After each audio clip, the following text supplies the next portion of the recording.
Hi, I'm Jenna. And I'm Steve. Welcome to All Things Mad Men, from Chip and Dip to Zooby Zoo. There's so much to love about this amazing show, and we're happy to connect to fans like us who discover new things with each rewatch. Be advised, while we aren't gratuitous with spoilers, they can pop up as we discuss character arcs through the final season. Let's get started with Mad Men C to Z. This is Mad Men, Season 3, Episode 10, The Color Blue. This episode was written by Cater Gordon and Matthew Weiner and directed by Michael Uppendahl. In this episode, Don and Suzanne have a conversation about whether the color blue that one person sees is the same color another person sees. And the whole episode and show really deals with how different people perceive the same situation or event. So we're going to see that in a lot of scenes coming up. The episode opens in the Draper house as Carla's working in the kitchen and Betty's making a grocery list.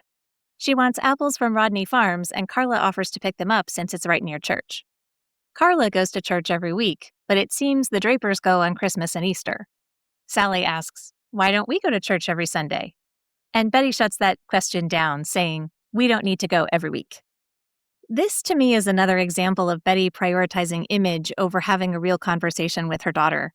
I think it's true for a lot of people of the time period to brush uncomfortable child questions away and teach kids not to ask about that topic, and we know that Betty's really unlikely to follow up on this conversation. It's also a great contrast with Suzanne, as we'll see later, who is delighted by interesting questions from kids, even if she doesn't know the answers. Don gets home early, and Betty pours him a drink and asks him where he's going to be sleeping this evening. Don says he's got to meet with Connie. He won't be sleeping at home. And Betty seems genuinely concerned and says he's working too hard. We also hear Betty talking about how nice it would be to have Thanksgiving at her dad's house one last time before they sell it. Family seems like a color blue topic for Betty and Don. He avoids it as much as possible, and he suffers it when he has to. Well, she seems to lean into traditional expectations as much as possible without really enjoying family time either. It's just something you do for her. It almost feels like a flashback to how this whole series kicked off, where we had what appeared to be the idyllic family life, and then we realized Dawn is with Midge. Matt Weiner mentions in his commentary that Dawn is basically back where he started in episode 1 of season 1, except instead of Midge, he's now with Suzanne. Speaking of Suzanne, Dawn knocks on her door, and she is just beaming when she sees him there. She won't kiss him at the door. She insists he come inside first. And yet, he's at her place so often now that the phone service calls there to leave messages for him. So they're not being super discreet. And I guess we see the lie of Don to Betty earlier when he said he was going to be meeting with Connie Hilton. He's not very much like he was doing with Midge back at the kickoff of the entire series. Suzanne asks if Don's hungry. She made date nut bread for a school bake sale. Fun fact, the Easy Bake Oven made by Kenner and later Hasbro first came out in 1963. I bet she didn't bake it in that. Back when Peggy and Don disagreed about Anne Margaret in the Bye Bye Birdie scene, she said shrill, and he said, "It's pure, it makes your heart hurt." He met Suzanne in that same episode, and he saw her dancing with the children around the maypole. In a recent episode, he asks Suzanne, "Who are you, dumb or pure?" So I think that the writers intend her to be a free spirit, a nurturing soul who's so positive and in love with life that Don is drawn to her. And I think some Mad Men fans dislike her for being Sally's teacher and a homewrecker, and that entering into that relationship seems worse than for Rachel or for Midge or Bobby to do it. But what's interesting is that no woman is a free spirit who's always positive, no matter what Anne Margaret promises in her film performances. Suzanne is a real human with flaws and dreams and struggles, even if Don doesn't see her or want to see her that way. In his commentary, Matt Weiner says that Don and Suzanne are still in that fantasy stage of their romance. I suspect the fact that we see that so obviously this season is another source of ire towards Suzanne, because we can see how, for the most part, the marriage, after 10 years and 3 children is certainly not in that fantasy stage by any measure. The contrast between the two is pretty stark. This actual episode, I think, starts to pull back the curtain a little bit and give us some insights into some of the struggles she faces in her own life. The scene cuts to Betty, alone at home in the bath. She's reading a book called The Group by Mary McCarthy. Candace Bushnell's Sex and the City was intended to be a modern-day version of The Group. This book was on the bestseller list for 2 years, and it's about 8 female friends. It was a bit shocking at the time because it addressed sexual relationships so directly. In season 1, remember, we saw Joan and some of the other women of Sterling Cooper passing around Lady Chatterley's lover, and that was also taboo. And reading this seems like another signal that Betty is ready to take her sexuality and her life into her own hands instead of waiting around for Don. Yeah, and I think the emphasis of this very brief scene is that absence of Dawn. So they're not together in the evening. She's making do, in her own life, and she's alone, whereas we know he's off cheating with Suzanne. That scene cuts back to Don and Suzanne in bed, and it's always so jarring when it's cut from Betty alone to Don with some other woman. And yet, we see that cut a lot, actually. They have this conversation about how a student asked her how she knows if what I see as blue is the same as it is to you. We get a truth call out when Dawn asks, "What'd you say?" And she answers, "The truth. I don't know. I never have. But I love that he made me think about it again." We also get Dawn's view of the world here in contrast, I think, to Suzanne's. And to characterize it, it seems to me like Suzanne is full of curiosity and wonder at the world and doesn't have to have an answer or fill every blank.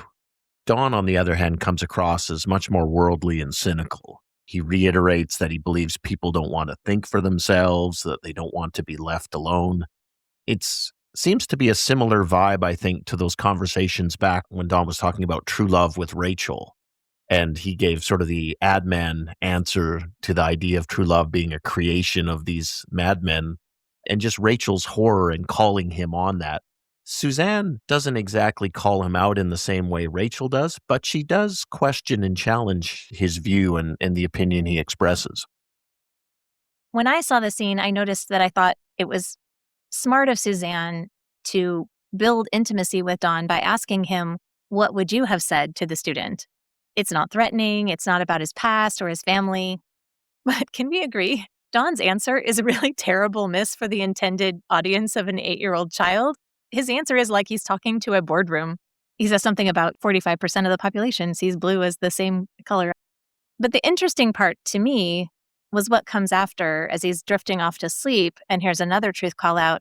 He says, "The truth is maybe people see things differently, but they don't really want to." And that line, did you see that as optimistic? Like how people want to find common ground and be connected to each other? Or did you see that as entirely cynical? Like people know they should view a situation based on their own interests, and sometimes they deceive themselves because they want to believe something different. Or maybe, as you were suggesting earlier, because somebody else has told them what to believe.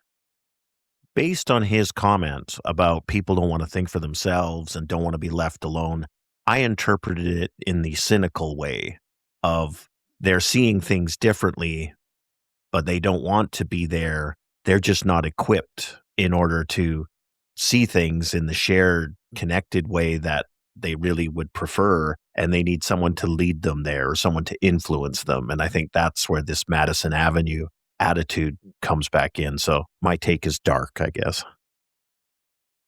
I tried to find a study confirming what Don says about 45% of the population viewing blue the same way, and I went down a rabbit hole about color vision research.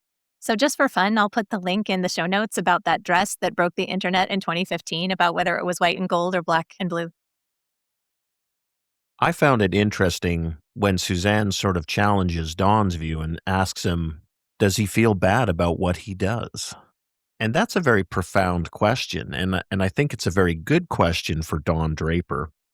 To me, this just offers further substance to this idea that Suzanne is much more than a pretty face or a fantastical escape from his life. I think he finds her life perspective interesting and unique.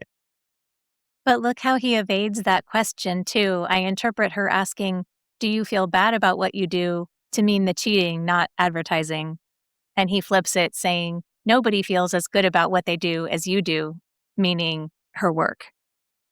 That's an evasion of that question, and he's been asked that before. Rachel asked him that. He and Midge danced around that topic. He's not letting himself get personal, even while he's getting these glimpses into who she is and learning more about her. Yeah, I agree with that. And I think, in his commentary, Matt Weiner says Don gets much more out of this affair than just the sex. In my mind, it was raising that question of what is Don Draper seeking out of his many affairs? From his choices, we can see it's never just about the sex. There's always these other aspects that are drawing him in. And I think we can even see that from the way the affairs end. It's interesting that he has to seek affairs to find these qualities, when I guess we could argue he had the option of finding that in a marriage, or there just seems to be all this untapped potential in his marriage if he was willing to invest the time and effort. At Sterling Cooper the next day, there's a short scene of the office guys talking about the upcoming 40th anniversary party, and Harry asks Ken, "Why don't you take her?" referring to Allison. Remember that Allison was the secretary Ken chased around the office in the gross game of trying to check the color of her underwear? In a tie back to this episode, it was blue. And even though we know Hildy and Harry slept together at the Nixon Kennedy party, we can infer that Allison and Ken did too, because we saw Allison creeping out of an office the next morning after an evening hanging out with Ken. But here, she says no, not because the underwear harassment, although that would be enough for a lot of people, but because she's Don's secretary and she knows Don wouldn't like it if she went as Ken's date. This is a semi-spoiler for a future season, but I think it's really important to notice this fact. Allison gets some hate from fans later as being overly naive, but she's had an office fling with Ken. She handled it in the day-to-day afterward with no issues, even though the office guys know about it. She's professional enough to realize that Don freaked out when Jane got with Roger and wanted her off his desk, so she's not going down that road with Ken here. And there are no hard feelings. Allison is totally managing her business. So when that comes up later, just remember that point there. The following scene is Paul's presentation on Aquanet. We don't have Sal because he was terminated. So here's Paul giving the creative presentation, and he's got several office mates, including Peggy, sitting in the pretend passenger seat of the car. He goes through his concept, which is this narrative about the wind blowing a scarf off, and thanks to Aquanet, Peggy's hair looks good. Don isn't digging it and shoots it down as saying there's too much story. And with that feedback, Peggy is quick to adapt the idea. She makes it simpler and shinier. She suggests a scarf wrapping around the can and the wind blowing it away to reveal an Aquanet. Don likes it, and the meeting was really productive. They have a direction, but we can see Paul is really disgruntled about this. I think we see two men under pressure in this scene. We have Paul feeling the creative pressure from Peggy, but as Don inquires about the Western Union account and then talks about how the Hilton account takes precedence for everything, we can see that even the great Don Draper is feeling under pressure from Connie Hilton, to have a good, impressive campaign. So he's really trying to keep all the plates spinning here. We also see Don eating date nut bread in a blue napkin. This is unusual because he doesn't keep souvenirs or many personal things. The whole Draper house is decorated the way Betty wants, and Don's office is generic. It could belong to any Dick or Don. It's a little unusual. It's a little less compartmentalized. Maybe he does think he's in love with her to bring a little piece with him to work. Or maybe date nut bread is just date nut bread. I was going to say, maybe he's just hungry. Near the end of the scene, as they're talking about Western Union, Ken Cosgrove observes that he likes to receive but never sends telegrams. And I love the look of Don representing, I think, this accounts versus creative schism. He has a sour look on his face and he looks over at Ken and sort of says, how is that supposed to help? Clearly in his mind, at least on this occasion, accounts has nothing to add of any use. Honestly, Ken is a writer. Ken is creative. So I feel like if they were at a different point in the creative process, that comment would start some kind of brainstorming in a different setting. It's just not at the end of the meeting, maybe. I think that is exactly the point. Had Peggy expressed that or Paul, it could have led to a continuance of the conversation. Because it comes from accounts, it's not invented here, and we're not going to give it the time of day. Your point's well taken. Ken is bringing some ideas there, maybe in a similar way to we've seen in the past that Pete can bring something as well. Later, Lane comes into Don's office to deliver his signing bonus in the amount of $5,000, which would be about $50,000 today. Lane has a line saying, "You see, I don't just fire people."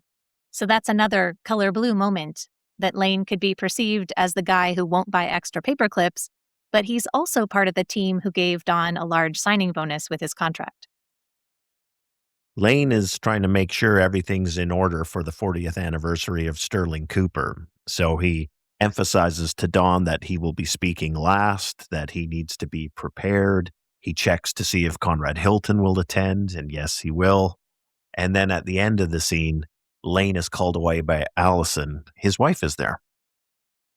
Don is curious and asks Allison, "What's going on?" And she whispers, "I'll find out," which is an interesting nod to her competence that she can look after things discreetly for him. So nobody's Joan, but she's got skills and she's been on his desk for a while, and she's certainly an upgrade from Lois.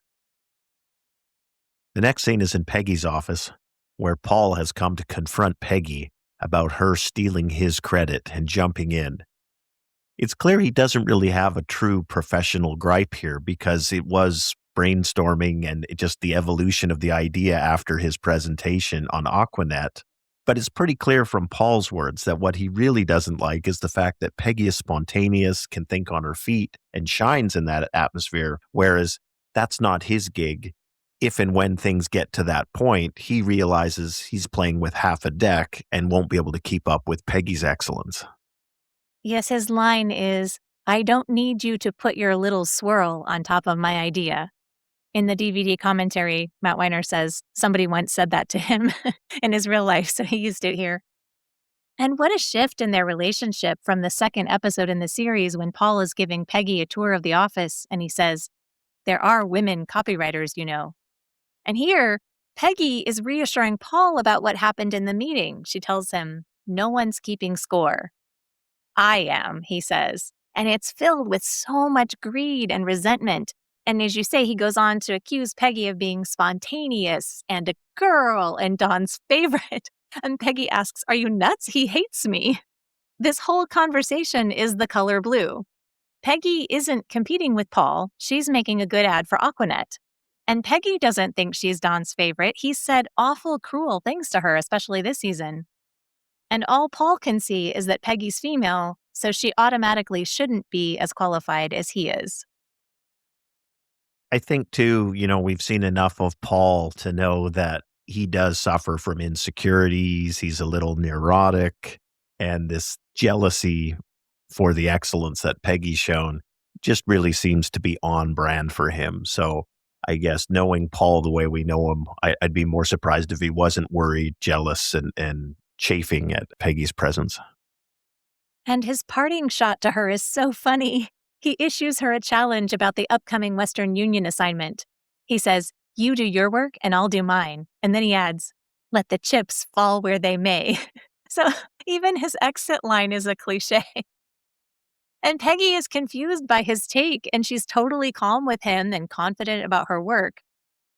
That's one good thing about Pete Campbell barging in and infecting you with his anxiety. You become immune to carrying Paul Kinsey's anxiety. Well, isn't it really our critique of Peggy? She doesn't read people. She doesn't put herself in their shoes or look through their eyes. So she is perfectly professional, both in the working session on Aquanet and as well responding to Paul's concerns. I mean, she says all the right things from a pure professional standpoint. But I don't get the sense that she's wrapping her head around his insecurity and thinking about what she could do to allay his fears and concerns. She's sort of sticking to the facts and the evidence, and nothing of what she says is factually inaccurate. But I don't get the sense that Paul leaves the conversation feeling heard or feeling that she's going to watch out that she doesn't stomp on his toes. That's so funny because it never occurred to me to think about Peggy's behavioral failings in this scene because Paul's were so egregious. Yeah, but I'm not calling it a failing on her part, No, I but understand. It is her it's a fork in characteristic. the road that she could have taken. And I would say, after a long career in corporate life personally, you often have these choices as to how you want to handle a conflict or friction and which road you want to go. When you hold your ground, do you want to compromise? Do you want to surrender to the other side, etc.? If you at least can see the options in front of you, you can make an informed choice about what you choose or don't choose to do in a given circumstance. I think the problem with Peggy is her blinders are such that I don't think she even sees all the possible doors she could go through here. She thinks by sticking to the facts and, doing her best professionally is really the only door, the only option. There are multiple ways that she could pursue that. And I just don't get the sense that she perceives it or gives it as much thought as maybe another character does that's a little more calculating or a little more dialed into the emotional side of relationships. Across the office, we know that Rebecca Price stopped in to see Lane. She's upset because her cabbie took the long way to run up her fare and now she's out of money. And more than that, she's upset because she misses London.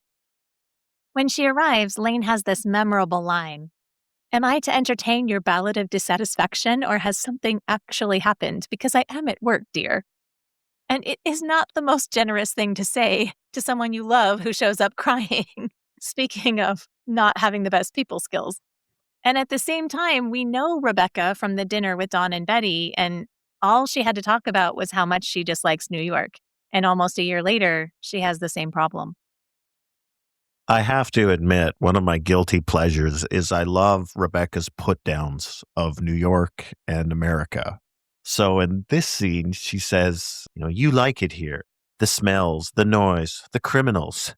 And it's just such a delicious line and so funny. Lane doesn't respond, but we as viewers know it's all true.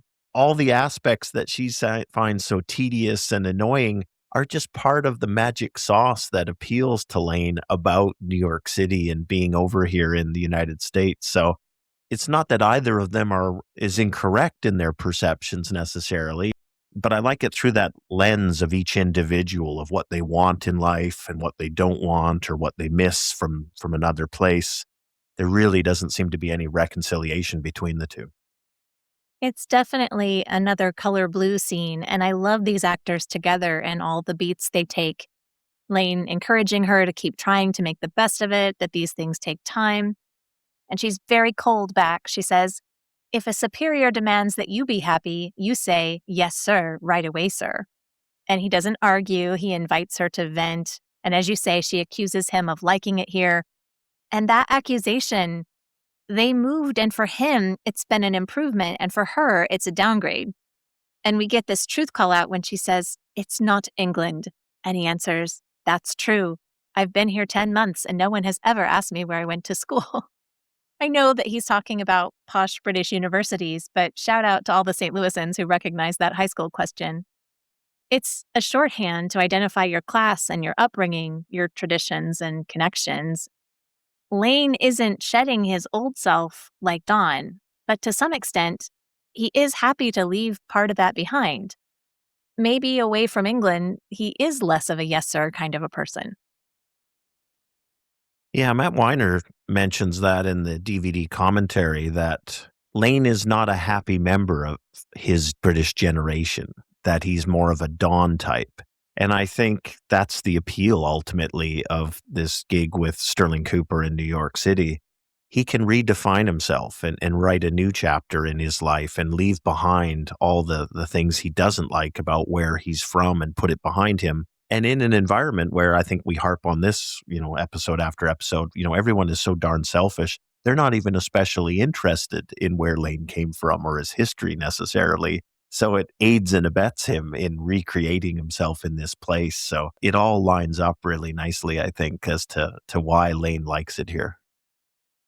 In the next scene, Suzanne and Don are in bed together again, and there's a knock on her door. She calls out to say she'll be there in a minute, and Don, always ready to hide the truth, getting his pants on, mutters, "Why did you answer?" It turns out it's her brother. Don says he'll sneak out just because her brother knows that there's a man doesn't mean anyone has to know it's Don. Being known is always a problem for Don. But Suzanne wants to introduce her boyfriend to her family here. Don doesn't want to deal with her family. He only wants the fantasy version of her, constantly available, no other needs or issues when he's around. Yeah, I think that's a key element and part of the appeal of these affairs for Don Draper, going back to my earlier question. It is the escape from all the humdrum of his daily life. Suzanne's brother is exactly that humdrum, and maybe it's new, he hasn't met him before, but whatever his problems and needs are, it's intruding into this fantasy, and it's not part of the program that he ideally would have. So it is an interesting divergence between the two of them here. He has no appetite for this. And as you mentioned, she very much wants Dawn to meet her brother. Her brother's part of her life. Now Dawn is part of her life. And I think that divergence in what they're getting out of this affair is an important distinction between the two of them. Suzanne's brother Danny is played by Marshall Allman, who was also in Prison Break, Humans, and True Blood. Suzanne's first words to Danny on the show are, "Danny, be polite." Nothing he says is polite in any of his scenes. I mean, we can infer that he's being honest and he just doesn't care what Suzanne or Dawn hear because she'll love him no matter what, and Dawn's opinion doesn't matter. And when you put somebody like Danny, who's direct with Dawn, who's always obfuscating, there's so much tension. Jimmy Barrett had this quality with Dawn, too. Yeah, and I think so much of the time we're in this, if not high society, then at least, upper middle class plus society and in the corporate environment. So Danny is kind of like a splash of cold water into the face of everything because Suzanne is his sister and he's not worried about impressing her. His sister's boyfriend is nothing to him and he has no designs on anything. So he just does away with all the niceties and cuts straight to the point of whatever he's feeling or wants to say. And it is just such a stark contrast because I get the same impression that Don is on his best behavior, trying not to say anything inflammatory or rude back, yet Danny's just throwing bombs right and left. Danny's character is a problem for me because I dislike his impoliteness so much. Dawn says, "I wish you the best." And he goes, "You don't even know me."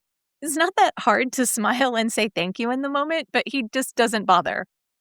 And I realize we'll see he's got bigger problems than manners. We learn that later. So there are reasons why he gets right to the point, as he sees it anyway.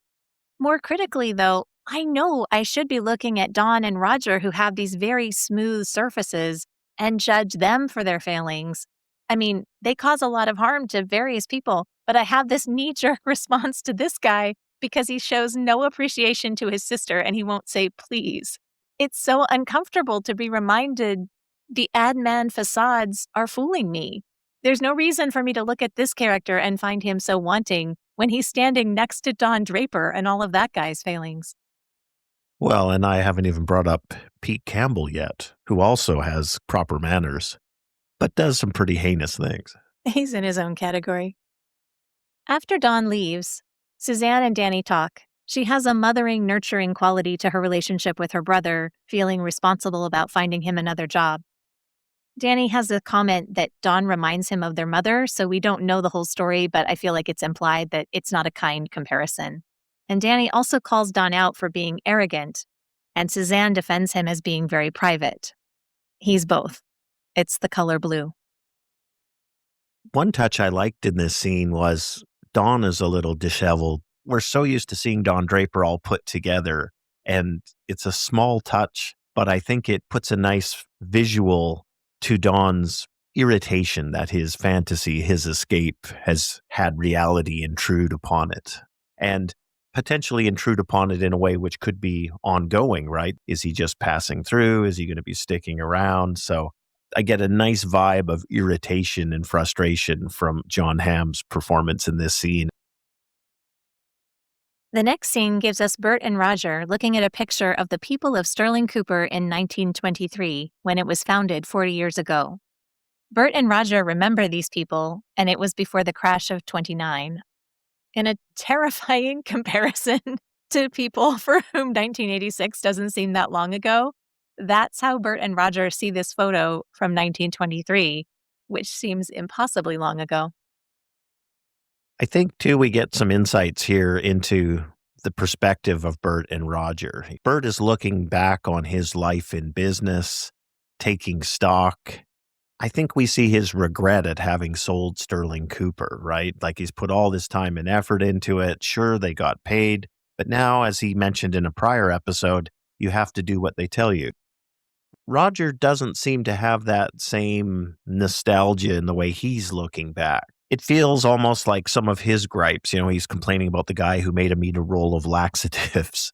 And then when Don's name is mentioned, Roger talks about where they found him, that, he's going to night school and working at a fur company.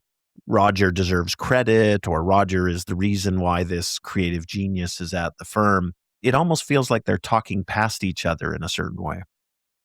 Yes, and Bert compares the upcoming party to a funeral, and he decides he doesn't want to go after all. As you say, Roger is much more irritated about having to watch Don Draper get an award at this party. There's definitely that class feeling of resentment against Don for going to night school and working in a fur company. But he also says, Mona said that he and Betty looked like the couple on top of our wedding cake.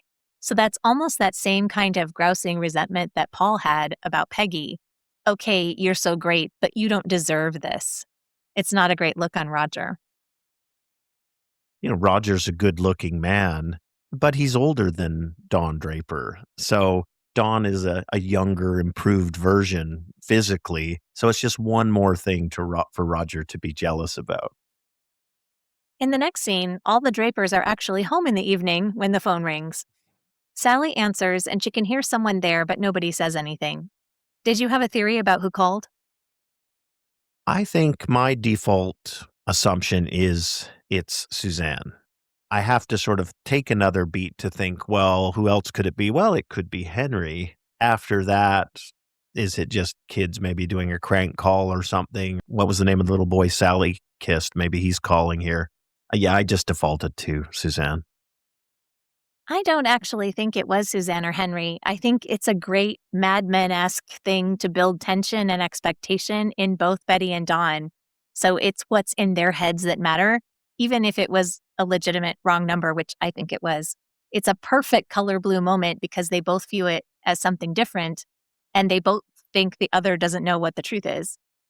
I mean, if I had to pick between Suzanne and Henry, I think Suzanne is more likely to call, although Henry did show up unannounced once. And also, Suzanne was expecting Don to call, and he hasn't. Yeah, I like the comedic element of they both sort of have a look on their face of worry. Something's going on with this phone call. So I think that's fun as a viewer because we know they've both got things on the move, outside of their marriage. It's really quite fun to contemplate who else might want to call the Drapers and complain for various things and then change their mind. I mean, it could be Roger, it could be Sal thinking he might try to get his job back and change his mind. But my favorite theory is that Carla is frustrated with Betty and knows about Henry and just calls the house in the evening to mess with them. The next scene is in the evening back at the Sterling Cooper offices, and Paul is working away on the Western Union account. He's got the alcohol going as well, and he's looking at his prior triumph of the unused Jacqueline Kennedy, two types of woman ad. Peggy's also in the office, working the process, trying to come up with the way to get to an idea here. They're both working after hours. They're both working away independently. Paul puts on some jazz music, undoes his pants. It's no accident that Kinsey's ad is another color blue moment. This two sides to the same woman was that tagline for the Jackie Marilyn ad campaign that he thought of. If you blink, you might miss him doing the unbuckling his pants thing. And I wondered if, being Paul, it isn't so much the Marilyn Jackie model, but the moment that everybody liked his idea that gets him going here. In his commentary, Matt Weiner points out that Peggy is very much like Dawn in this scene. She's working through it. She's got mediocre ideas, but you just keep pushing away on them, trying to find something that's going to work or click. It feels like Paul is a little less focused on the mission at hand. And notably, Peggy stays late to work on this assignment. she goes home, and she's wearing blue. That night, Don is home, wearing a blue robe. He's in his office, he unlocks the top right drawer, and he puts his signing bonus money in it. It's like the 5G he gave Adam coming back again. And when he locks the drawer, he slips the key in the robe pocket. Just then, baby Jean wails and probably distracts Don from wherever he permanently keeps the keys to the office drawer. Back at the office, Paul is still working late and comes out of his office with a drink, yelling for Peggy.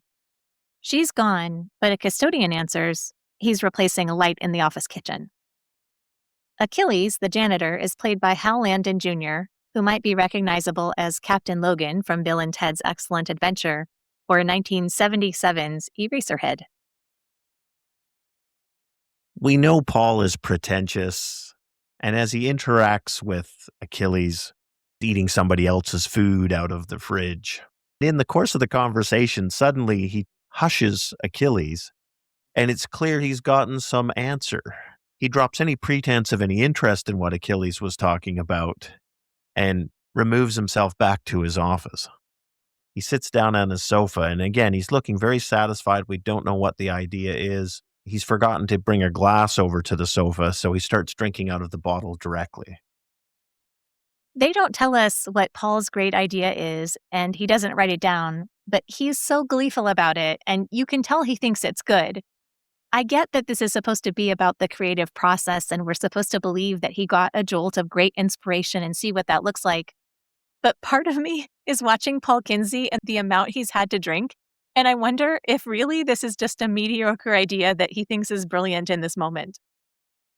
Yeah, and the fact that we don't ever get to hear the idea, I think reinforces the possibility. Exactly, kind of like the mystery phone call to the house. It could be nothing to do with anything, and this idea could be total trash. But drunk Paul Kinsey thinks it's a great idea. I want to go back to this conversation with Achilles.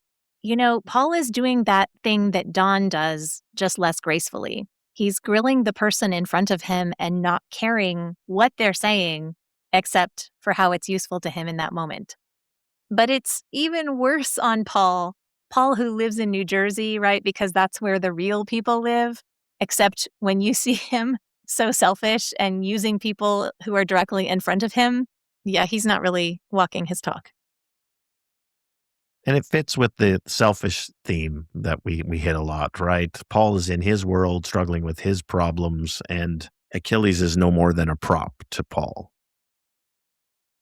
When we get to the next morning, Mad Men is often showing us small moments that seem insignificant. So when we see Betty doing laundry, we might think this is more evidence of her humdrum life at home alone.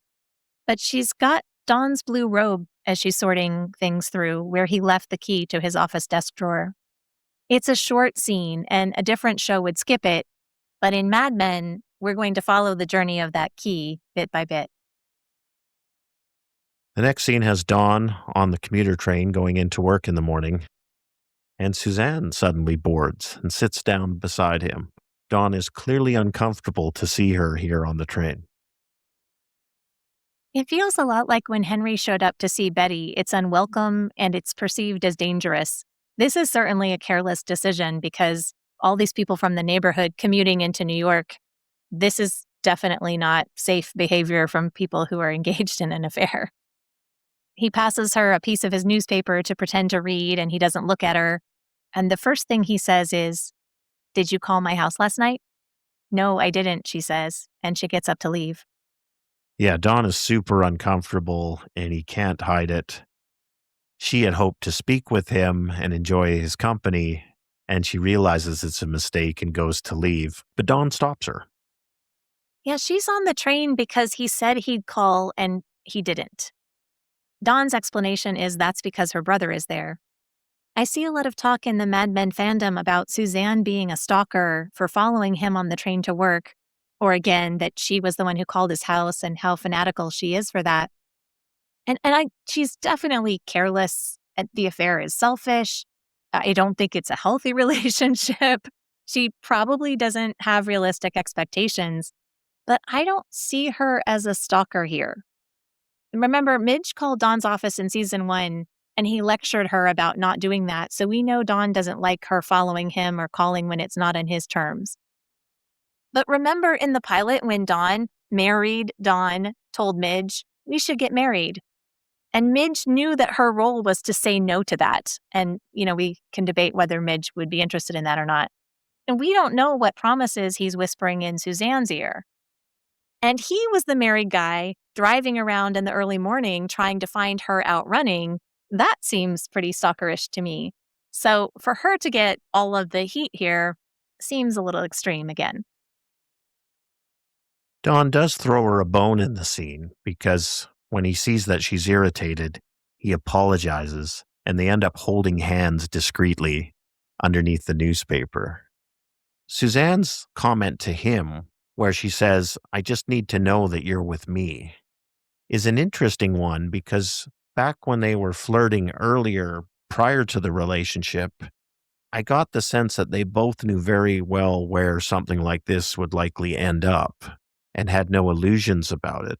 Now they're in that utopic fantasy state of the relationship. I wonder if that pragmatism has faded a bit, at least in Suzanne's mind, and she's starting to think about the possibilities here and losing touch with that, gritty realism that it seemed like she had at the start before anything happened. Yes, that line really stuck with me too. She says, I don't care about your marriage or your work as long as I know you're with me. And that felt like a terrible thing because she knows that he has 3 kids and presumably she does care about Sally and her well-being, which would include her family, I think. Suzanne isn't explicitly talking about the future, but I do think she has really let herself fall in love with him and that's the pure thing that Dawn sees. The fact that she can let herself love him is maybe what makes him love her. Like maybe he can be that guy, that good guy, the way she sees him. Even if we know he can't because he's married and flawed and, he doesn't really want to hang out with her brother or be her family or be anybody's family, really.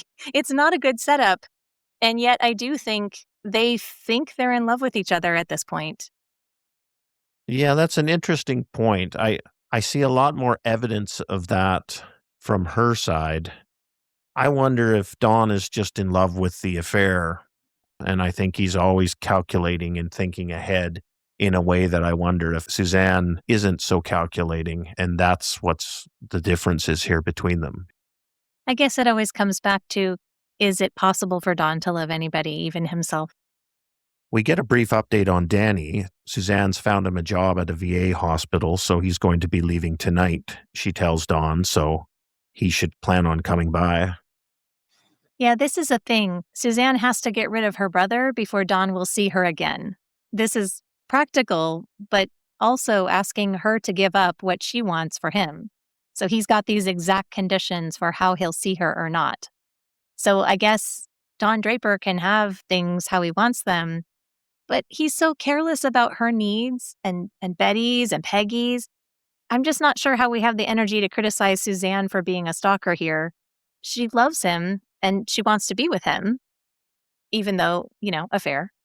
But she's not calling Betty. Remember in The Sopranos, Annabella Sciorra's character did with Carmela. She's not calling over and over if she ever even called in the first place. I think she did let herself fall in love and she has unrealistic expectations. But I don't think she falls into a mentally unstable place or anything as I've seen her described. I just think she's making poor decisions. Yeah, I'm with you. I think dogpiling on Suzanne as some sort of stalker is just woman blaming, which I think happens a lot. Also, to your earlier point about Dawn's commitment or feelings towards her, the way he looks at her sort of longingly as she gets back off the train, I think supports that. And that's sort of how this scene wraps up. The fact that he bothers to turn and look after her suggests, those feelings are strong in him because up until that point, he's been the one, with the newspaper and not looking at her while they talked, etc. And that seems to get chucked out the window. And he takes the opportunity to gaze at her as she's looking to step off the train. Back at the Drapers, we have another short scene with Betty again, putting the blue robe with the key into the washer. At the office, Lois wakes Paul Kinsey, who's drooling on his couch at 9 a.m. and totally disheveled. So we see Lois kept her job even after the riding lawnmower fiasco, and now she's Paul's secretary. And Paul is a complete mess, so he's obviously fallen asleep drunk. He's been there all night. He wants to tell Lois his killer idea and then suddenly realizes he hasn't written it down. He asks if Lois moved anything, and we know Lois is not the most competent person. So for all we know, Paul did write it down when the camera cut away from him, and Lois tossed his idea in the garbage. That's very Lois-esque, I think. Instead, she offers the really helpful advice to retrace his steps to find what he's looking for. I know I wrote it down, he's muttering. He just can't find it. We really see the contempt Paul has for Lois in this scene. So she's trying to support her manager, and she's willing to help him look if there's a place that would make sense to look. He just wants her to be quiet, and he's got this deadline to present his idea to Dawn later that same morning. Again, Lois is a person who has less power relative to Paul Kinsey, and how does he treat her? Just like how he treated Achilles. So Joan was right, he is a phony. Yeah, and I think we talked about it back when Joan was sort of disemboweling him, and it felt a little cruel on Joan's part. Starting to think he got his just desserts from Joan. Across the office, Lane is practicing his speech for the anniversary party with Mr. Hooker.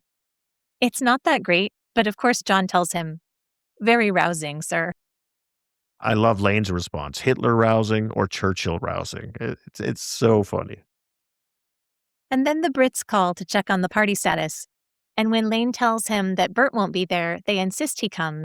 They want all the flowers in the vase, they say.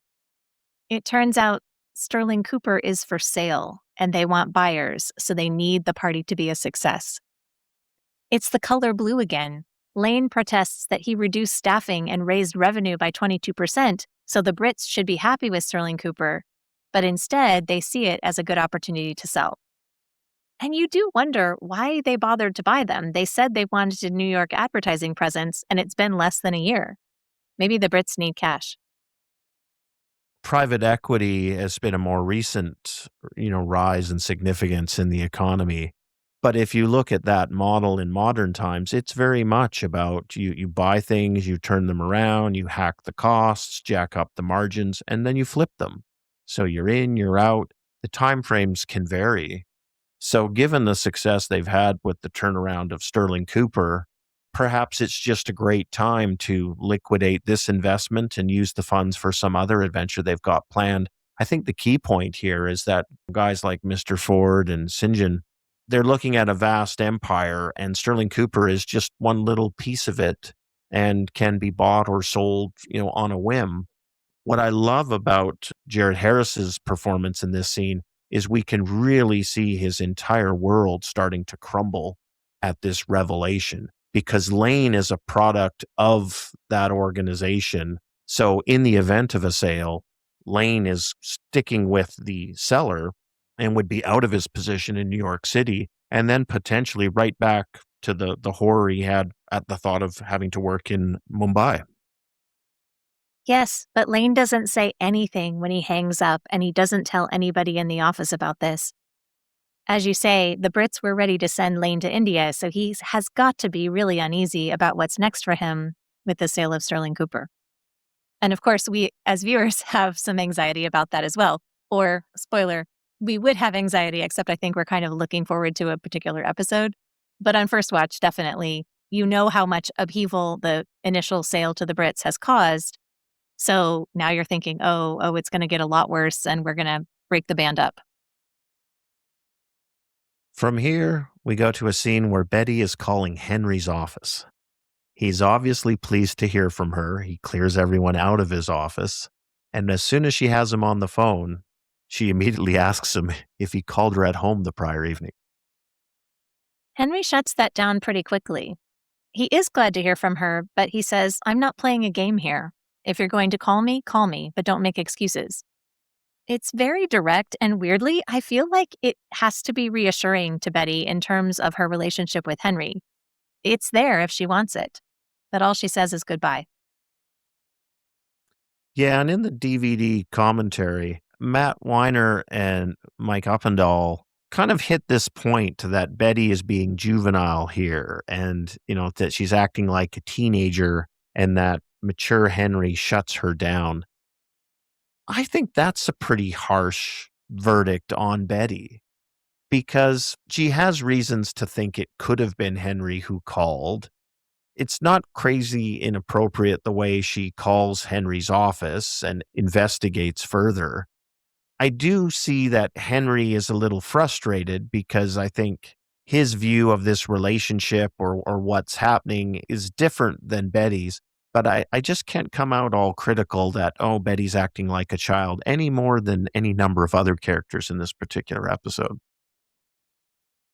That's always been my take about Betty, and I feel like the writers are unfair to her in their commentary, and I feel like the public is often too. It's going to get harder to like Betty, I think, as time goes on. But is this particular phone call? I mean, we didn't talk about how childish Paul was, but I think Paul's behavior was much more childish than Betty's in this episode, just for one example. Yeah, I totally agree. And again, I feel uncomfortable disagreeing with, the writer and the creator of the show because who am I? I'm just some viewer, but I can't beat on Betty for this. It's a world full of people who make suboptimal choices or maybe, do things that on second thought they might not handle the same way. I don't think this is such an egregious sin on her part. And I like your point about, given that she deals with Don, who's never where he's supposed to be or where you think he is, he's again quite a contrast because he's basically laying it all on the table here and saying, if you want to talk, I'm ready to talk to you anytime, but I'm not playing any games. All my cards are on the table and they're face up. From Betty's world, that's not her way of playing the game. As much as she may be critical of Don Draper, it's not her way of playing the game either. So I think Henry is a bit of an odd duck, at least from her prior life experience to this point. Back at the office, Lane goes in to visit Bert's office about attending the 40th anniversary party. He tries empathy. The passage of time is painful, he says. And then he tries optimism. Look to the future. Enjoy the fruit of your longevity. Bert looks at him and he says, you really pour the honey on and then you lick it off. I think that line gets more attention, but I like what follows. Lane manipulates him by saying, your absence will make everyone think you are ill. And Bert doesn't deny that. The truth makes him laugh. And he says, who told you I was vain? And Lane knows he's got him now, and he smiles. Please, it's obvious, he says, and they chuckle together. And Lane is not an account man, but he handles this for the Brits, and he stays loyal to them. He doesn't tell Bert about the impending sale.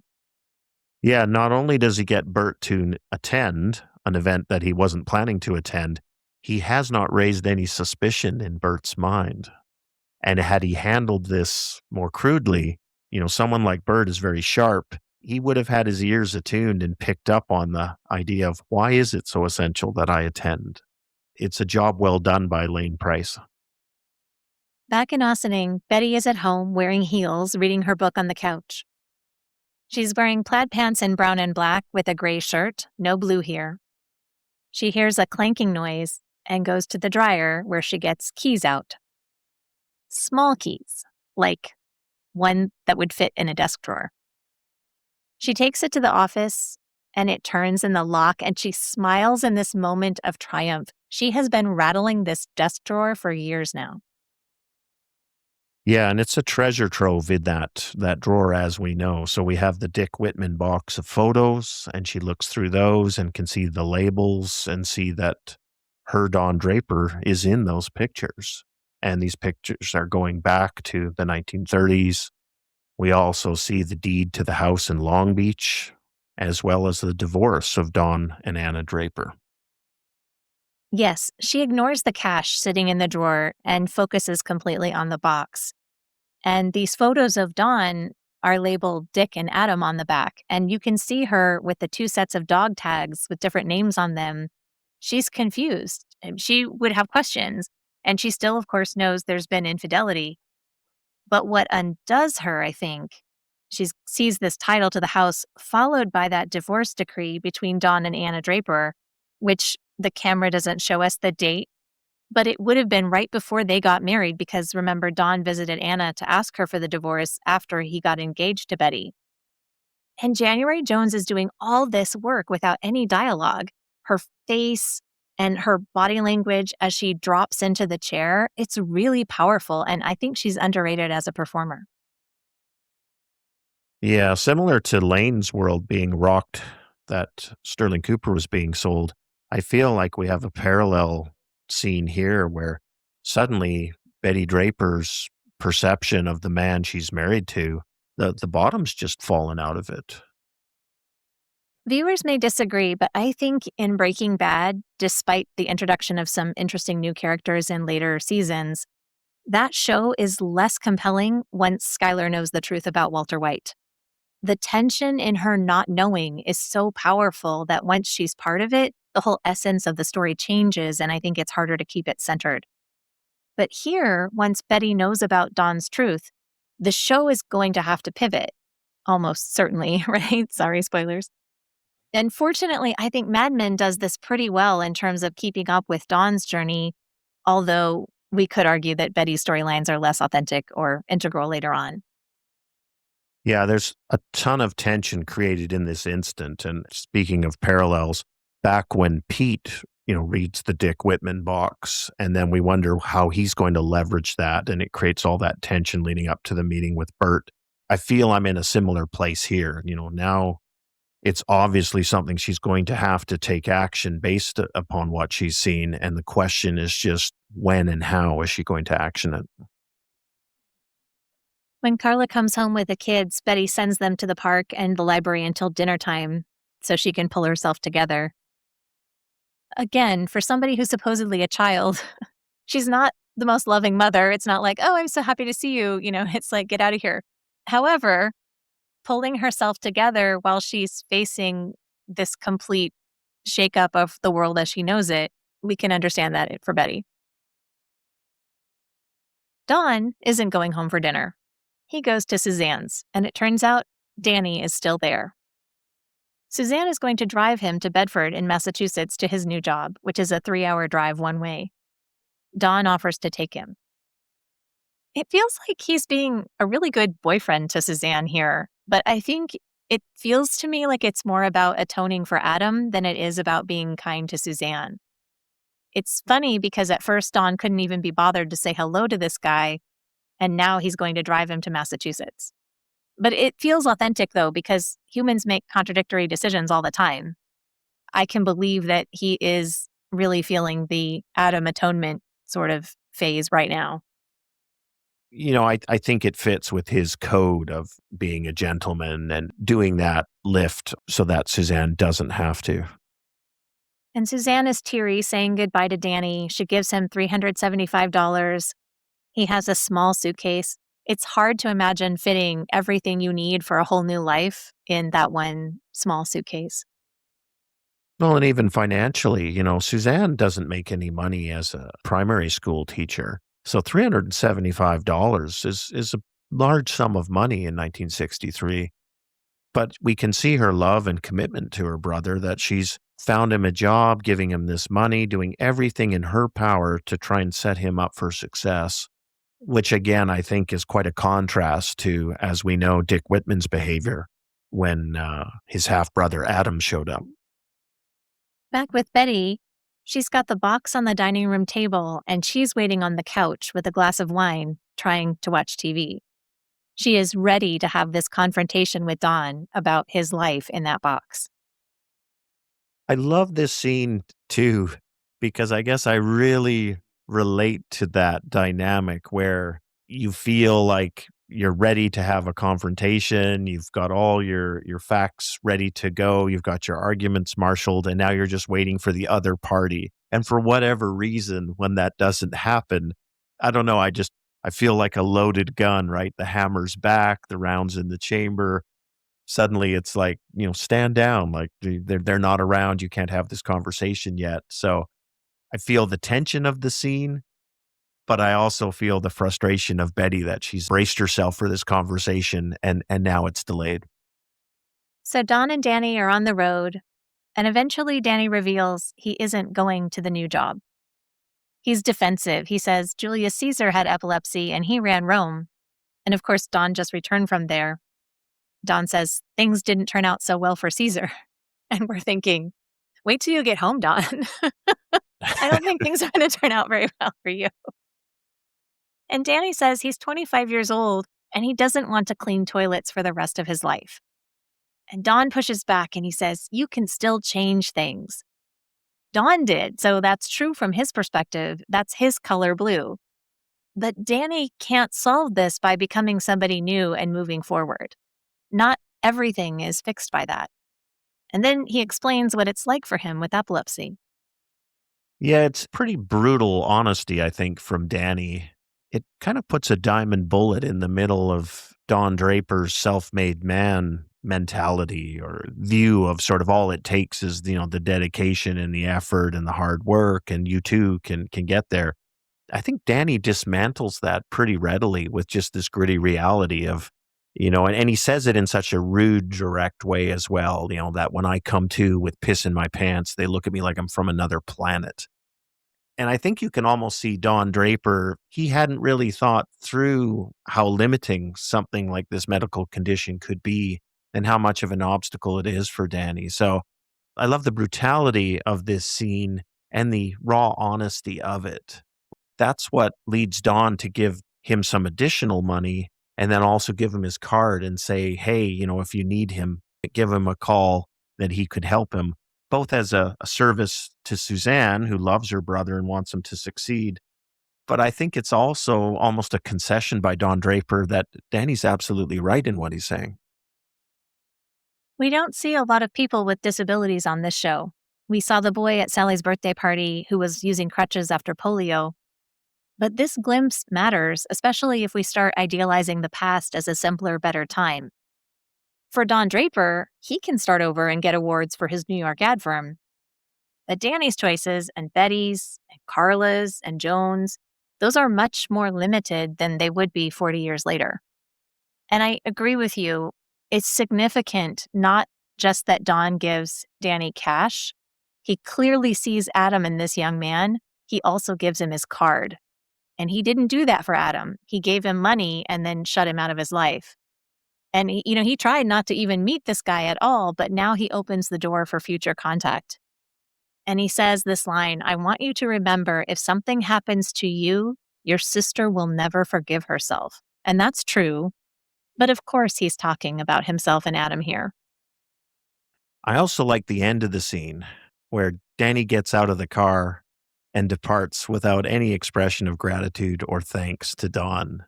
And Don calls to him, take care, which almost rings almost as hollow as the prior interaction between them where Danny called him on, you don't even know me. The honesty and lack of airs around Danny to the point of rudeness. He's so direct. But I think it's interesting to see Don Draper in a circumstance where all those niceties have been removed. Okay, but I had to wonder, could Don not have dropped him at a motel or a train station or something? He doesn't want anything to happen to him, but he drops him off on the side of the road in the dark. That seemed Yeah, I'm going to guess helpful. that's a production decision, right? It's just easier. Whereas to say, we got to find a 1963 gas station or bus station or whatever, et cetera. But yeah, don't drop me in the forest, Don, please. Can we get to the nearest town? But I thought this was so important for Don as well. It feels like it's about Danny and Suzanne. But we never get a scene where Don processes all of what happened with Adam because it's a secret and he hasn't told anybody. And diary scenes and voiceovers are so cliche, so of course Mad Men wouldn't do that. So it comes out here. What happened with Adam continues to affect Don and his choices, and we do need to see that revealing itself in some way that that he is carrying this, even though he doesn't ever speak about it. We cut back to a quick scene of Betty smoking in the dark, sitting there with the box. She's miserable. She's not looking forward to this conversation. And it turns out her husband's not even coming home tonight. So the conversation's probably not even going to happen. And I agree with you about the way people set things up to be so dramatic. Like he's going to walk in. Now she's not on the couch. Now she's actually at the dinner table and she's got an eye line to the door so she can picture he's going to walk in the door. And he's going to see her and maybe he'll start to kiss her on the cheek and then he'll see the box and he'll stop. And she's just imagining it going down in this really particular way. And yeah, he's not there. Instead of going home to Betty, Don goes back to Suzanne's. And when he gets to Suzanne's, she's been drinking. She's clearly worried and upset about her brother. And as Don tries to get a bit romantic and physical, she backs him off and says that she doesn't want that this evening. And we can see that he doesn't try and twist her arm or force her into anything. He seems to respect that and holds her lovingly and seems to really get that she's in a tough place at the moment and that he needs to support her and give her space, which I think goes back to our earlier discussion about, what is he getting out of this affair and what is the nature of the affair? I mean, they are in the peak sort of fantasy physical stage of it, but he's putting her welfare first here. And I think being a good philanderer or whatever we want to call him, a good adulterer.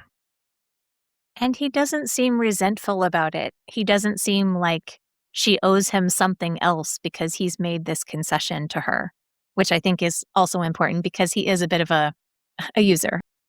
Yeah, there's nothing mercenary about his interaction with her in this scene, and it just comes across as very loving, almost as if she was his wife. His actual wife is now in a white robe. The wine in her glass is gone. It's 2 a.m. And she puts the box back in the office desk drawer and locks it. And she hangs up Don's blue robe back in his closet. And now we're left to wonder, is she going to confront him about this at all? And it's all because his infidelity didn't bring him home last night. Yeah, I don't think I wonder if she will ever confront him about this. I just think the plan that was laid out for the confrontation had to be suspended. I guess I would be very surprised if she doesn't turn around and confront him with this. I think it's just too much, too explosive. It can't stay bottled up. She's been drinking wine, and I love the end of this scene when she gets into bed and, as she kicks her legs under the blanket, dumps the laundry basket off the bed. So we can see she's in a pretty dark place at this point. The next morning at the office, Don is pulling a new shirt out of his super shirt drawer after a night at Suzanne's, just like we saw him do in season 1 after a night at Midge's. And this drawer is neat. It's full of clean white shirts for his pretty Don Draper persona, unlike that untidy locked drawer full of a messy past and getaway money. And he gets on the phone and he calls Betty and he asks if she picked up his tux. Of course she did. She manages all of that for him while he's out driving people to Framingham in the middle of the night. And she tells him she's not sure she wants to go to the party. He's completely oblivious here. He's really on top of the world, right? He's getting this recognition. His mistress's brother is now out of the picture. Things are going great for him. He's back in his groove. And he just seems completely oblivious to any concerns about Betty. So she doesn't feel well. He's not worried about that. He's worried about, can she get enough rest in the next 7 hours so that she'll be ready to show off at the awards thing that evening. And she just kind of passively goes along with it, thinking of that box. That is 1,000 miles away from his mind.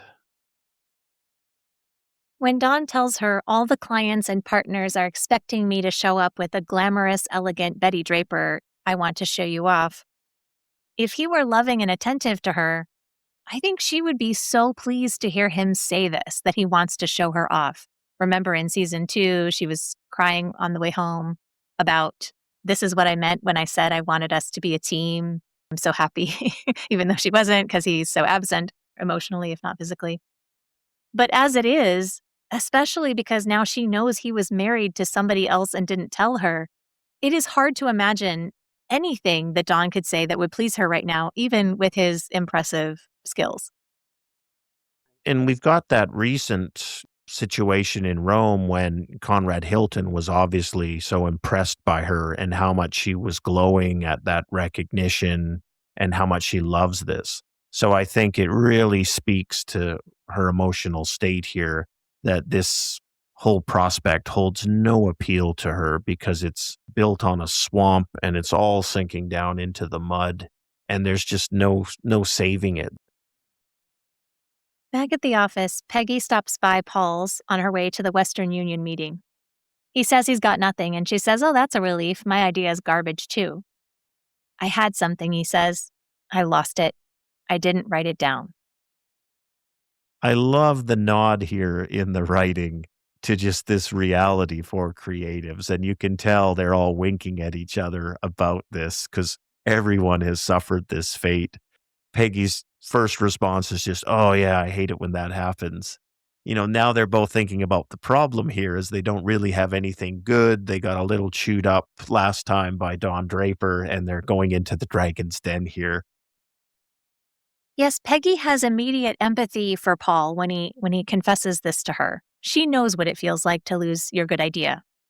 But I think for Peggy, it's less tragic. She's confident that she's got a well of great ideas popping up on a regular basis, and you just kind of have to feed the process and let it do its thing. We haven't really seen that be true for Paul.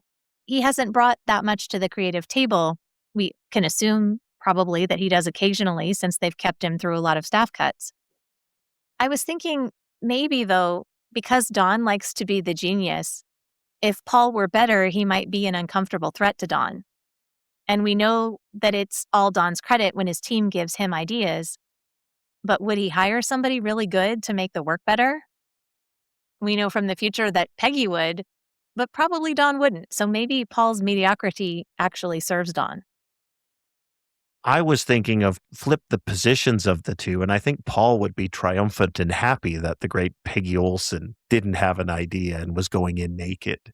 So the fact that she is empathetic and commiserates with him, and he is just all about himself and feeling sorry for himself, I think that's a real contrast between the two of them. I agree. And Paul is berating himself. He says, "The Chinese say the faintest ink is better than the best memory." And her line is great. She says, "Come on, we've failed before." And I think this is the perfect representation of the creative process because you have to be willing to risk failure during the idea generation stage. It's just part of how it works. Yeah, and what was Don Draper's line from the prior episode when he said, "I need more ideas to reject"? So the idea that it is this meat grinder and you're just throwing things into it for them to be, ground up really is a fundamental truth of it. And again, I think just highlights the contrast between the two of them. Peggy is the professional, she's following the process. I think Paul would be quite content to sit in that office and wallow as long as they would let him. Instead, they make their way to Don's office for this meeting. And I appreciate that in this scene, Peggy and Paul are in brown, and Don's suit is kind of brown or gray, so there's no blue in this scene. And Peggy shares her idea, and it's not great. Don then jumps on Paul for not having a good idea ready to go, and Peggy actually defends him. And this seems to catch Don off guard. Paul then fesses up that he had a great idea, but lost it. And I think this is the wrong thing to say at this moment. And this is just going to unleash Don Draper. And I think that's Paul's expectation about what's going to happen next. Don instantly recognizes that quandary and says he hates it when that happens. Yes, Don, who can be so cruel, he gets it. For this right here, there's no color blue between them. They all see this the same way. They all know the pain of this condition of losing your idea. But then the scene takes a turn. Peggy remembers what Paul said a bit earlier and turns it into a campaign on the spot. "Remember what you said about the faintest ink? It's different if you send a telegram. It's permanent." And Don looks at Peggy and smiles, and they have this on-point shorthand now. He looks at her and he says, "You can't frame a phone call." Kinsey looks at Peggy and he goes, "My God." He's envious and he's horrified. I don't know for sure. Is this the actual moment when he finally realizes that she's good at this? It's not that Don treats her better because she's a woman. Or maybe because Paul Kinsey, he thinks she somehow planned this and is pleased to have manipulated him into being the favorite because he assumes she's scorekeeping the way that he would. I think it's a see all of the above in that he's still jealous and insecure, but he also sees her brilliance and the ability of her to spontaneously come up with something. Because that's when Draper piles on what Peggy said, that's just that spontaneity and taking it up to the next stage or evolution of the idea. And I just love the look on Paul's face in this scene because it is a combination. It's almost like the Grinch looking down at the Who's in Whoville. It's just this swirl of emotions there. And I think he does see both the substance of Peggy and he's also got his lament about his own shortcomings and inability to deliver the same way. As they're walking out, Don says to Paul, "See, it all works out." That's blue. Paul does not see it that way at all. It's a great episode for Paul Kinsey. In the next scene, Betty is in the bathroom dressed for the party. She's gathering herself. There's blue tile behind her, and her dress is blue with a white floral print. She can hear Don calling to ask if she's ready. So she comes out, and he says, "Look how pretty Mommy is." She gives him this fake smile. This whole evening they're about to have, their whole life, it's fake, and now she knows it, even though she doesn't know everything. And we've talked so much about Betty tried to satisfy herself with appearances. And I think we really see the evolution of her where she's now without a doubt realized that appearances aren't enough. She's got to have some substance there. I love the formal gloves she's wearing. Every bit as beautiful as she did in Rome, so she's got the appearance and everyone's going to see it and be in awe of her. And it's completely hollow for her. And it's a heartbreaking scene because, again, I think we can see Don's eagerness that this is going to be a night to celebrate. He's on top of the world. Any portions of his world that concern Betty Draper are being washed into the sea. Yeah, when you were talking, I just thought how those long gloves are a bit like armor she's putting on for her evening. This next sequence of scenes with couples in cabs on their way to this Sterling Cooper 40th anniversary party could only be improved if we also got to see Pete and Trudy, but we don't. Peyton List as Jane only has 3 words in the whole episode, but they're pretty great ones in the cab. Yeah, it's a really fun scene as Roger's mother confuses Jane with Margaret. And then when Roger corrects her, asks if Mona knows that Roger has married Jane. And then we get to Jane's 3 words. Yes, she knows. And we can see that Roger's mother is confused about a couple of things. She talks about how they passed the street where the Waldorf Astoria is. Roger reminds her it moved. The Waldorf Astoria in New York was built on Fifth Avenue in 1893, and it moved to Park Avenue in 1931. So it had been moved for a long time. In the next cab, Embeth Davitz and Jared Harris, they are so great together. He's obviously worried about his future and losing what he's been building in New York, while she is thrilled about returning to London. And they want opposite things, but they don't say that. She tries to pretend that he would rather be in London too. She says, "Take comfort in the fact that we'll return to England." And there's no comfort in that for him. Being away from Ford and St. John is much more empowering and professionally fulfilling to Lane. Yeah, and it's all the subtle little acting touches here where, Lane's wife is trying to suppress her glee at this news that there's a high likelihood of going back to England. And Lane's whole world has been destroyed. And really, his parallel is probably Betty Draper at this point, right? He does not want to go back to that society and world that he loathes. And he doesn't have a better alternative. So he's completely blue. And she, on the other hand, is just been handed a giant gift. Even when she's grousing in the cab about there's always traffic here. It's just another perfectly accurate take on New York City traffic and just another reason for her to hate it. To her credit, she does ask, what will happen to the Americans? And Lane says, they'll go to the highest bidder. Our third couple is Don and Betty in the car. Betty looks miserable and Don is oblivious and going over his speech cards. They look the part. She's got a fur around her shoulders and he's very handsome, but they're not even looking at each other. Yeah, it's really two solitudes in the back of that car. At the awards, we see Roger, and he is great at this introduction of Don. He's a charmer. He knows just how to make this look and sound good, yet natural. Lane doesn't do that. We saw that when he was doing his speech, but we can see Roger doing this. This is his gift. He makes it look very easy, even though we know he's resentful of Don. And the speech is witty, but it's also got substance and talks about his awards, his personal qualities. The part for me that was interesting is when he rattles off the various identities of Don and he says, war hero, creative director, father, friend, partner, husband. And as viewers, we know the backstory on all of these things. And you start to think, gosh, how many of them are even true? And I would say, creative director, I think we can tip the hat there to Don Draper. But as we dig into some of the other ones, does he really have any friends? And is he very good as a husband? And it really gets with this recurring Mad Men theme about appearances and then reality diverging. And as much as, I enjoy Roger's speech, I'm just thinking, man, there are a lot of question marks and asterisks next to all these things he's saying about Don Draper.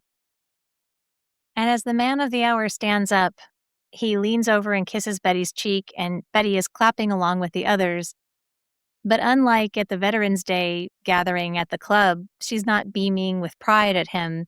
She's doing the obligatory applause. Don strikes me as being really fake as he quiets the crowd. He says, please, please, I'm very honored. Don Draper does not like to draw attention to himself. Here he's so pleased and trying to act modest, so it seems like maybe a moment that's not quite true to his character. But I think it's very usefully portrayed here because we're seeing him through Betty's eyes. Instead of an adoring audience, he's a huckster, a fraud, and he's smiling as others applaud him, and she's in on the truth. So it doesn't cut to black on Don's award, it cuts to black on Betty's face. And I'll also say, in some of the other occasions where Don Draper is having praise heaped upon him, and he almost seems uncomfortable with it, like being the war veteran and the rest, and his daughter looking at him. And this is one where I do get this sense there is a little bit of discomfort and modesty from Don Draper, but I feel like he's buying into this celebration of himself as much as he ever does.